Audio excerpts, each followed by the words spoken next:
Hello friends, रोमांचक तथ्य में आज आप सबको प्राचीन काल के उन योद्धाओं के बारे में बताने जा रहे हैं जो कलयुग के अंत तक जीवित रहेंगे।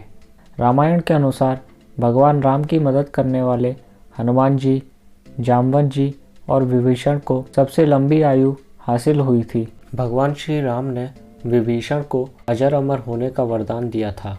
जहाँ भी राम नाम का जाप होता है, हनुमान जी उस स्थल पर मौजूद होते हैं।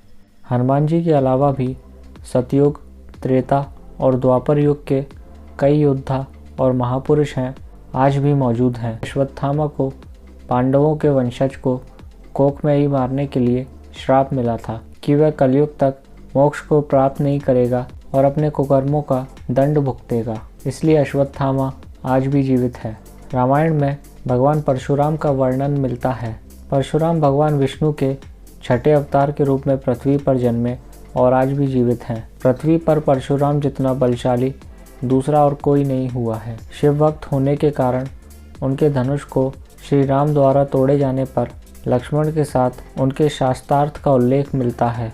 भगवान विष्णु के 52 अवतार को सब कुछ दान करने वाले राजा बलि को भी कभी मृत्यु नहीं होने का वरदान हासिल है।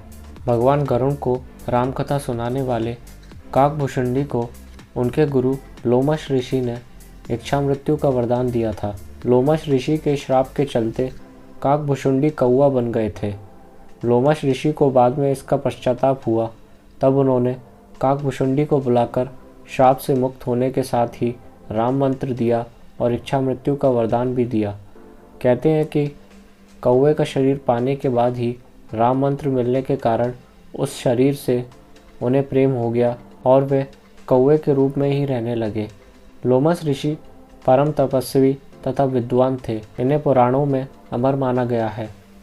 हिंदू महाकाव्य महाभारत के अनुसार ये पांडवों के ज्येष्ठ भ्राता युधिष्ठिर के साथ तीर्थ यात्रा पर गए थे और उन्हें सब तीर्थों का वृत्तांत भी बतलाया था। लोमश ऋषि के शरीर पर बड़े बड़े रोम थे। इन्होंने भगवान शिव से वरदान पाया था कि एक कल्प के बाद मेरा एक रोम गिरे और इस प्रकार जब मेरे शरीर के सारे रोम गिर जाएं तब मेरी मृत्यु हो। पुराणों के अध्ययन से पता चलता है कि वशिष्ठ, अत्रि, विश्वामित्र, दुर्वासा, कृपाचार्य, मार्कंडेय ऋषि, वेदव्यास आदि कई ऋषि मुनि और देवता हुए हैं जिनका जिक्र सभी युगों में पाया जाता है। कहते हैं कि ये आज भी सशरीर जीवित हैं।